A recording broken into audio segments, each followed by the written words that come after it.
Hello. Today this presentation will aim to inform the viewer on how to do a front squat by analysing the video of an athlete performing the action, while critiquing areas of improvement or areas that are being performed correctly. The athlete being used in the video is a 180 cm tall male weighing 80 kg. First, it is necessary to have a look at the background of a squat and its functions relating to the exercise and general health. Squats predominantly help to build your leg muscles, including the quadriceps, hamstrings, calves and glutes, but they also create an anabolic environment which promotes whole body muscle building. When done correctly, squats are labouring on the body which trigger the release of hormones related to muscular hypertrophy, such as testosterone and human growth hormone. Although a leg-focused exercise, squats are also a gross motor skill that requires the use of many muscles, tendons and ligaments throughout the body.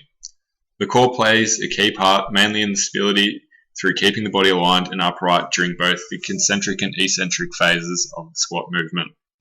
This means there is a large amount of muscles throughout the body maintaining isometric contractions in order to keep the body aligned without buckling under the pressure. The squat is also one of the most practical exercises that people of all ages and fitness levels should do due to its real-world uses. They are used in real-life activities and doing them can increase efficiency in these movements. In older populations, things as simple as bodyweight squats are good for maintaining muscle tone and bone strength so that they are able to move with less pain and difficulty for longer into a person's life. This can be related to an increased balance in movement. Younger people also benefit from the increased strength and health benefits brought by this exercise. The final point is that this is a good way to prevent injury. The stabilizer muscles, ligaments and tendons are all worked in a way so that they build up strength, resistance and flexibility, reducing the likelihood of future injuries if performed correctly. Inversely, if done incorrectly, squats can cause injury to many parts of the human anatomy. The ability to do squats safely and correctly is the most important part, and this will be showcased in the video analysis. To do a squat correctly, these are the points which are needed to perform that.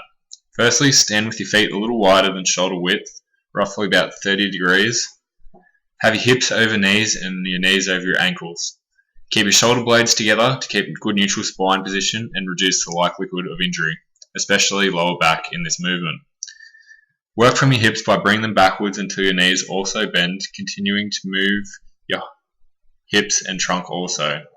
Face forward and don't look down, as this will affect the ability to keep a neutral spine throughout the movement. Move to a depth in the squat that you feel comfortable. Go as deep as is safe, ensuring that there is control and balance through the whole movement. Finally, explode through the heels, driving up and thrusting your hips forward. Here is the performance criterion of what sort of things are essential to a good squat and what to look out for when evaluating the performance of the movement. I've divided the squat into two main purposes: performance rate related criteria and an injury and functional movement criteria. These two, although different in many aspects, share some similar criteria which is important to both performance and injury. On the performance side, we can see that lower limb strength and core strength results in force production in the form of vertical and to a lesser extent horizontal. This force and the rate it is exerted is the acceleration. On the injury side, it also includes flexibility and range of motion, which can relate to performance also, as well as position through the movement, including spine and head position. Position of the knees, hips and ankles all relative to each other. The position of the body is all linked to flexibility and range of movement, as they are determinants as to whether you can get into the correct position to perform the squat. The ability for the person to perform the movement with correct positioning and the ability to impart force from this position will determine the total summation of force exerted in the squat relating to the displacement of the bar. Here we can see the front squat being performed from both the front view and the side view.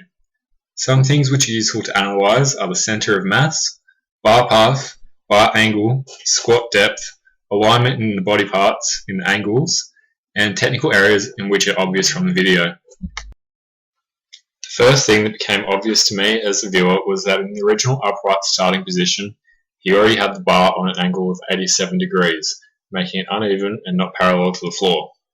This is further compounded with a further 2-degree tilt to the lifter's right hand side. This increases the difficulty in lifting the weight due to an uneven weight distribution. With the light weight, it isn't so much of an issue due to the body being able to compensate for the uneven weight with stabilizers and other similar muscles, But if an athlete was to move to a 1 rep max or a similar squat exercise, this could cause uneven balance due to the center of mass being away from the midline of the body and possibly causing injury or a fall. The center of mass displayed by the lifter at the start is pretty spot on besides the angle of the bar. Feet are the correct width apart, just wider than shoulder length, and the arms are tucked in and the head remains upright. His form falters, however, as he moves lower into the squat. The athlete appears to be right leg dominant as he leans to this side. This is normally a sign of compensation on one side to deal with a possible lack of strength on the other side. To ensure even muscular hypertrophy and strength, as well as prevent injury, the athlete needs to ensure he stays down the medial line of the body in the center of mass. The same can be said about the side view. There is again a strong starting position with center of mass only a little bit behind where it should be in relation to the base of support.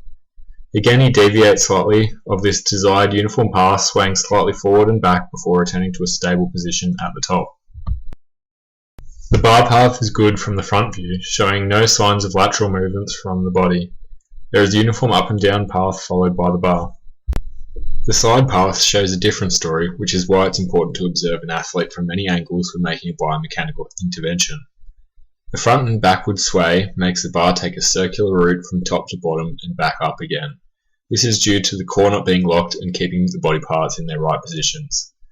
This is evident from the midsection actually moving slightly forward before engaging in the squat. The sway front and back may also be the cause or effect of the foot coming off the ground. In the eccentric phase of the squat, the movement in the posterior of the body is too great an extension away from the center of the mass to remain stable. Keeping your feet on the ground is important for many reasons. It keeps you stable as there is a greater base of support in which you are standing on, and by having the whole foot down, the weight is distributed more evenly and there is less chance of something going wrong. Foot lift and sway can be linked to the lifter getting too deep into the squat.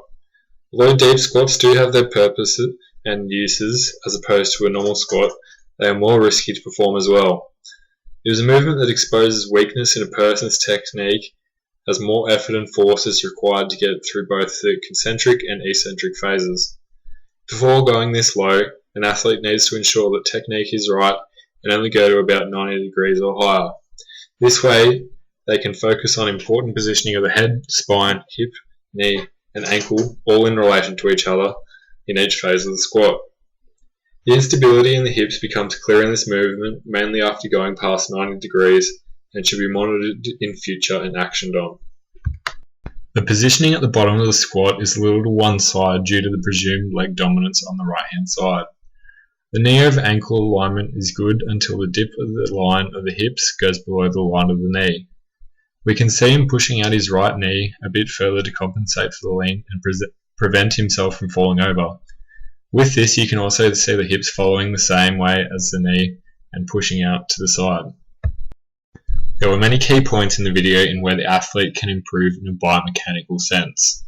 Things such as keeping his position strong and firm throughout, working to a depth in which he is able to achieve that, avoid horizontal movement of the bar and try to keep a vertical linear path, keeping both feet on the ground to maintain stability and balance, ensuring that the bar is parallel to the ground so that the person isn't compensating to adjust to different weight on each side, and finally avoid movement that is contradictory to the squat movement that will impede proper performance and technique.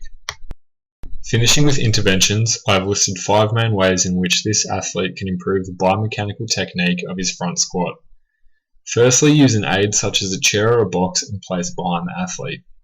Get him to use it by just touching it on the way down. As he progressively gets better at the sporting movement, keep moving the object lower until they are able to perform a deep squat without the aid, and which is much more beneficial.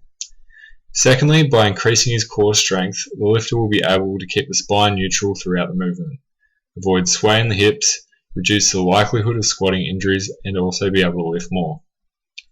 Thirdly, the disparity in leg strength will be troublesome with heavier lifts if the athlete does not fix the problem now.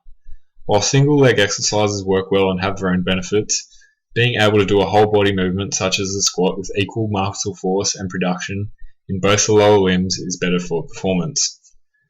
Fourthly, if the athlete is having trouble with the weight of the bar impacting on movement, use something light such as a bamboo stick or broom and see if they're able to complete the squat. This is easier for an athlete as they're able to make mistakes with lots of room for error and minimal risk. Finally, the use of lifting aids such as straps for the bar or weightlifting belts can help with flexibility and posture issues respectively. The athlete pushing out his hips will be unable to do so with the right belt. Here are my references, and thank you for listening to the intervention.